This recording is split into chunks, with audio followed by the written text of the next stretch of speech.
बिस्मिल्लाहिर्रहमानिर्रहीम नहमदुहु व नुसल्ली अला मुहम्मद रसूलुल्लाहि करीम। ये प्रॉब्लम डिफरेंशियल इक्वेशन के linear differential equation with constant coefficient chapter से है, क्योंकि यहाँ पर हम देख रहे हैं कि डी का कोफिशिएंट डी स्क्वायर का 1 है, -4 है, 4 है यहाँ पर, तो ये कांस्टेंट हैं सभी।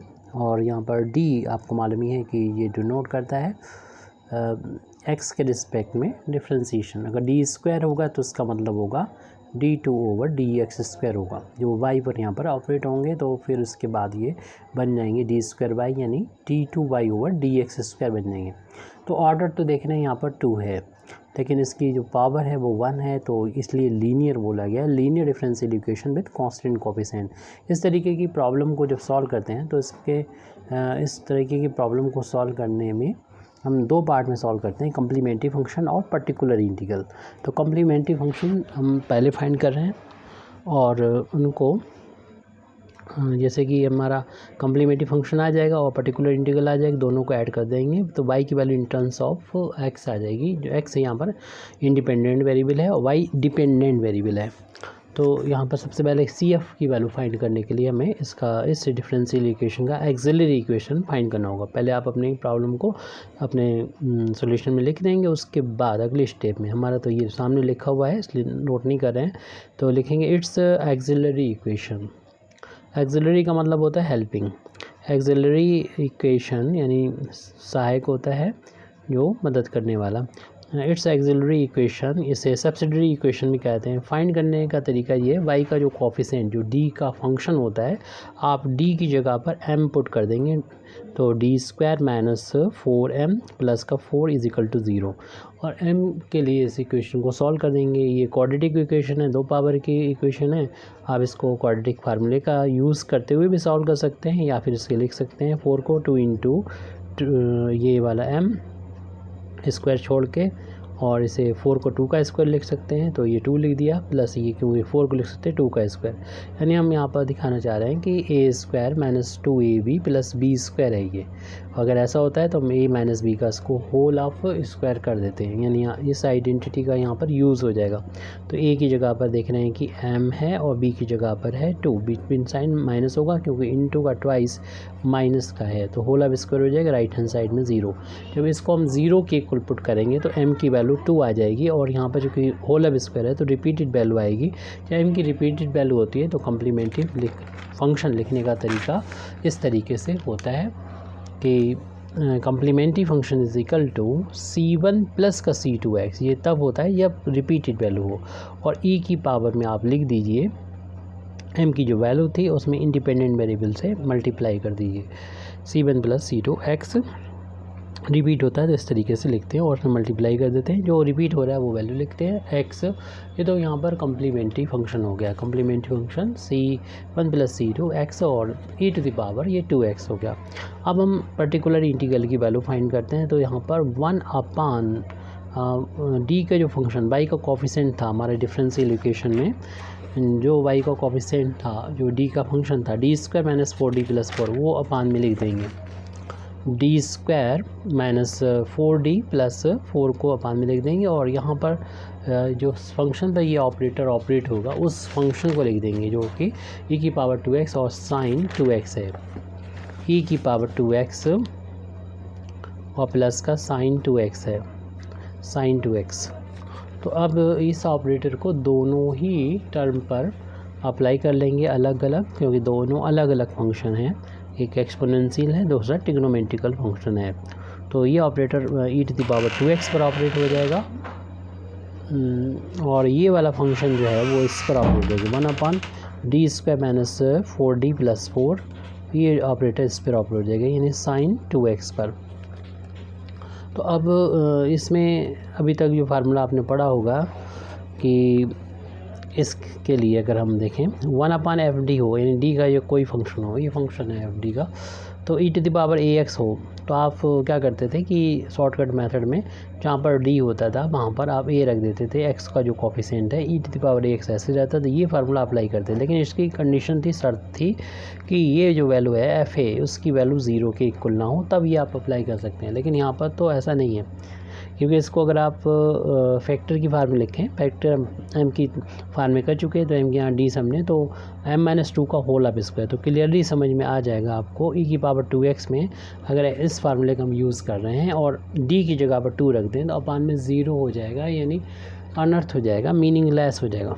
तो उस केस में हम इस फार्मूले को अप्लाई नहीं कर सकते क्योंकि ये कंडीशन ही लगी। ये फार्मूला तभी अप्लीकेबल है जब ये वैल्यू 0 के इक्वल ना हो। तो 1/d² - 4d + 4 और ये साइन है यहाँ पर 2x, ये फंक्शन है और इस पर ये ऑपरेटर है। तो आप क्या करेंगे, इसमें ये वाला फार्मूला जब नहीं लगेगा तो कौन सा अप्लाई करेंगे, उसके लिए ये फार्मूला है 1/fd e⁴ax। आप v एक दूसरा फंक्शन लेंगे तो इसको पहले लिख दिया जाता है e⁴ax को, और जहाँ पर भी d होता है एफ डी में वहाँ पर d प्लस कर देते हैं। x का जो कोफिशिएंट e की पावर में है, x का जो कोफिशिएंट a वो यहाँ पर d के साथ प्लस कर देते हैं और जो दूसरा फंक्शन होता है वो यहाँ पर लिख देते हैं, वो उस पर ही ये ऑपरेटर ऑपरेट होगा। लेकिन आप कहेंगे दूसरा फंक्शन तो यहाँ पर तो कुछ है नहीं, जब नहीं होता है तो आप 1 तो होता ही है, 1 मान सकते हैं v को, और इस फार्मूले को यहाँ पर अप्लाई कर देंगे तो ये वैल्यू आ जाएगी। यानी पहले e की पावर 2x लिख दीजिए और जहाँ पर भी आपको d नज़र आ रहा है d प्लस का 2 कर दीजिए, यानी x का कोफिशिएंट 2 आ गया ये, और -2 जैसे लिखा था उसका स्क्वायर है वैसे के वैसे लिख दीजिए, और यहाँ पर कुछ नहीं बचा 1 के अलावा जो ऑपरेट होगा इस ऑपरेटर से प्लस। और यहाँ पर क्या करना है आपको, जो जिसमें d² हो आप उसमें क्या करते हैं कि d² की जगह पर x का कोफिशिएंट रख देते हैं। यहाँ पर साइन या कोस कुछ भी हो सकता है, ध्यान रहे कि माइनस बाहर रहेगा, और जहाँ d होगा वहाँ पर a रख दी उसका स्क्वायर, और ये साइन है तो साइन ही ऐसा लिखा रहेगा जैसा कि है, तो ये वैल्यू आ जाएगी आपकी पर्टिकुलर इंटीग्रल की। तो अभी यहाँ पर d² हर एक जगह तो है नहीं, तो आप जहाँ पर d² है वहीं पर ये वैल्यू ये फार्मूला अप्लाई करेंगे बाकी बात में। और तो ये देखिए पहले तो हम माइनस अप्लाई कर देंगे और उसके बाद यहाँ d की जगह पर x का कोफिशिएंट 2 है वो लिख देंगे, स्क्वायर है तो स्क्वायर कर देंगे, माइनस का 4d + 4 को ऐसे ही लिख देंगे, और ये भी साइन अभी 2x ऐसे रहेगा। अभी पूरा सॉल्व नहीं हुआ है क्योंकि d मौजूद है डिनोमिनेटर में यहाँ पर। तो e⁴2x अपान देखेंगे ब्रैकेट ओपन करने पर प्लस का 2 - 2 कैंसिल हो जाएगा, ओनली हो जाएगा d² जो कि 1 पर ऑपरेट होगा। और यहाँ पर भी हम देख रहे हैं कि 4 प्लस माइनस कैंसिल हो जाएगा क्योंकि ये माइनस का 4d है, इसे पहले आप लिख दीजिए, और माइनस का है ये, और 2 का स्क्वायर 4 होता है, प्लस का 4 भी है, और ये ऑपरेट हो रहा है साइन 2x पर। 1/d² है तो आप इसे 2 पार्ट में बांट दीजिए, 1/d को अलग कर दीजिए और एक 1/d को अलग कर दीजिए। ये प्लस माइनस कैंसिल हो जाएगा और ये माइनस जो होगा ये इस प्लस को माइनस बना देगा, यानी 1/4 तो कांस्टेंट अलग कर दीजिए। 1/d ऑपरेटर जो होगा वो साइन 2x पर ऑपरेट होगा। आपको मालूम है 1/d का मतलब क्या होता है, 1/d जो होता है वो इंटीग्रेशन कर, इसका मतलब होता है विद रिस्पेक्ट टू x, जो भी इंडिपेंडेंट वेरिएबल है, और जिस फंक्शन पर ऑपरेट होगा वो फंक्शन यहाँ पर आ जाएगा। जैसे कि हम अपने देख रहे हैं 1 है फंक्शन, इसमें साइन 2x है, तो e⁴2x 1/d को बाहर रखते हुए ये 1/d को इंटीग्रेशन में कन्वर्ट कर देंगे और x के रिस्पेक्ट में इस 1 का इंटीग्रेट हो जाएगा, -1/4। और यहाँ पर आप क्या करेंगे कि इसमें भी इंटीग्रेट कर देंगे साइन 2x का x के रिस्पेक्ट में। e⁴2x हमको मालूम है कि 1 का x के रिस्पेक्ट में इंटीग्रेशन x होता है, -1/4, और साइन का इंटीग्रेशन हम लोग जानते हैं कि माइनस का cos 2x होता है, और जो भी x का कोफिशिएंट होता है उससे, यानी 2 है 2 से डिवाइड कर देंगे। ये पर्टिकुलर इंटीग्रल की वैल्यू चल रही है। तो e⁴2x, अब यहाँ पर जो 1/d है तो उसे इंटीग्रेट कर देंगे x के रिस्पेक्ट में इस फंक्शन को, यानी x को, और ये दोनों आपस में मल्टीप्लाई हो जाएंगे, माइनस माइनस भी प्लस हो जाएंगे ये, और 4 × 2 8 हो जाएगा, और cos 2x, यानी ये साइड तो सॉल्व हो गई। यहाँ 1 पावर है तो इंटीग्रेट कर दीजिए, ये वैल्यू जो चल रही थी वो हमारे डिफरेंशियल इक्वेशन वाई के लिए पर्टिकुलर इंटीग्रल की वैल्यू हम लोग फाइंड कर रहे थे। सबसे फर्स्ट शुरू में लिखा है e⁻x और x का इंटीग्रेशन करना है तो x की एक पावर बढ़ जाएगी, 1 थी तो 2 हो जाएगी, अपान में भी 2 आ जाएगा, प्लस का 1/8 और ये cos 2x, तो 1/2 को हम यहाँ पर शुरू में लिख देते हैं और x² को e⁻2x प्लस 1/8 और cos 2x, ये पर्टिकुलर इंटीग्रल की वैल्यू है। CF हम पहले ही फाइंड कर चुके थे, देयरफॉर लिख सकते हैं द जनरल सॉल्यूशन उस सॉल्यूशन को बोलते हैं जिस डिफरेंशियल इक्वेशन के सॉल्यूशन में उतने ही आर्बिट्री कांस्टेंट हो जितने ऑर्डर का डिफरेंशियल इक्वेशन हो, क्योंकि सेकंड ऑर्डर का था डिफरेंशियल इक्वेशन और हमारे पास 2 ही आर्बिट्री कांस्टेंट है C1 C2, इसलिए इसके सॉल्यूशन को जनरल सॉल्यूशन कहेंगे जो हमसे पूछा गया था।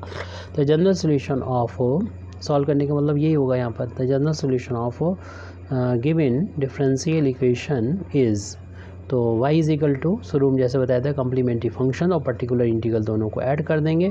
कम्प्लीमेंट्री फंक्शन की value C1 + C2 x multiplied by e⁻2x plus particular integral की वैल्यू ये सामने लिखी हुई नोट कर देंगे 1/2 x² e⁻2x plus 1/8 cos 2x। इस तरीके से अपनी प्रॉब्लम ये कंप्लीट हो जाती है। Thank you very much Indeed for listening me व आखिर दावाना अल्हम्दुलिल्लाहि रब्बिल आलमीन।